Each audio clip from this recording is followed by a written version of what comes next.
Hello, greetings. This is Gilles Mancillon. I was going to go take a walk, but Spirit is asking me to come and speak, so I thought I'd make another little video. I wanted to speak about in Spirit. There is this great knowledge of spiritual truth is about on a need-to-know basis. Nobody needs to know anything they don't need to know. They will find that when it is the time for them. And so usually you have to wait till people ask the question to reveal certain things. However, here I'm asked to speak, so I'm debating all kinds of aspects of the spiritual ascension process. So I said in many ways, the ego is an expert in distraction. He's got a bag of tricks and use the mental process to trick us into trying to prevent us from moving forwards against the soul who wants to be free. But so it's about recognizing and being able to play with the ego, not to be fooled by the tricks of the ego. So that works through the mental process, because the soul works through the emotion. Once we want to feel good, it's very important to feel good.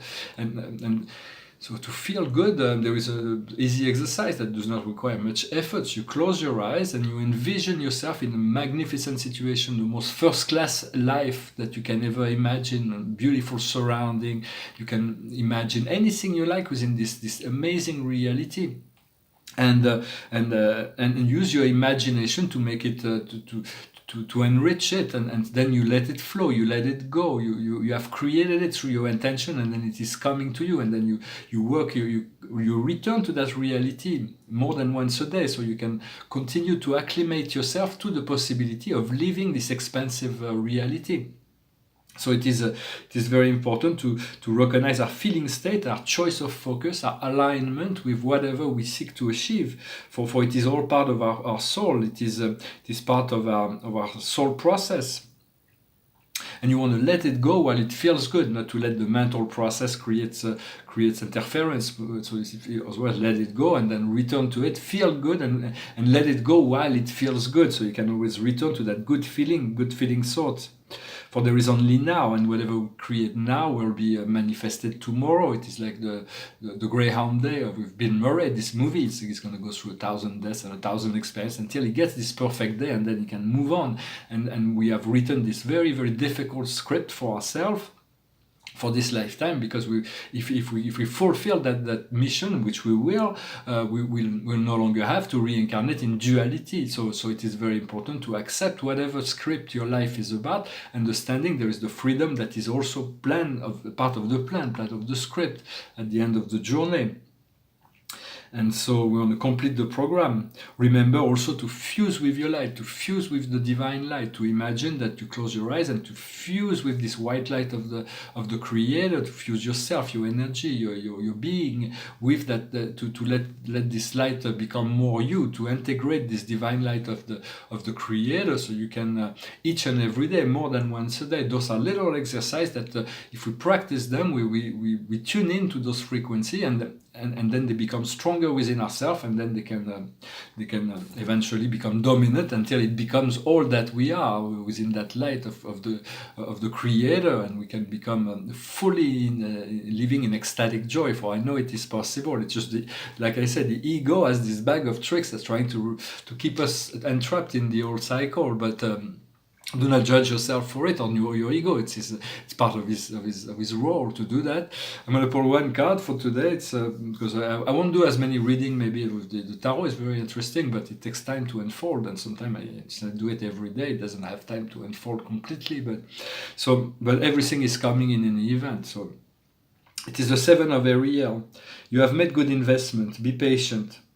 We always end up harvesting what we sow. You use every experience to make new projects. So it's about utilizing the opportunities that are given to us.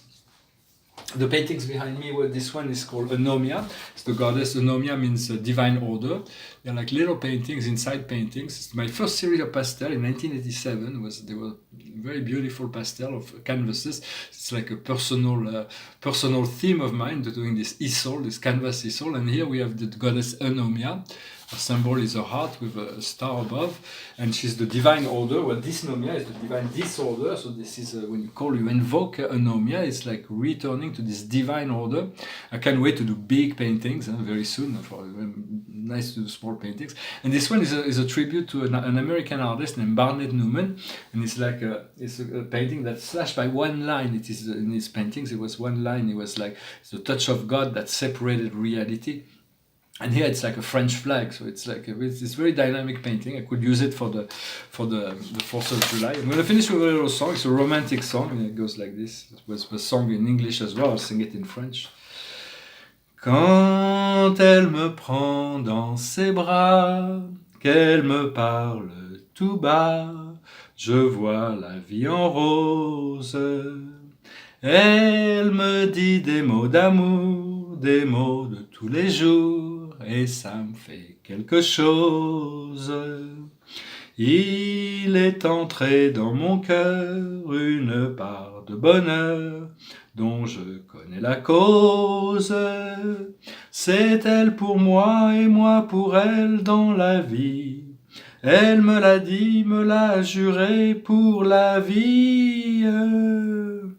Et dès que je l'aperçois, alors je sens en moi mon cœur qui bat.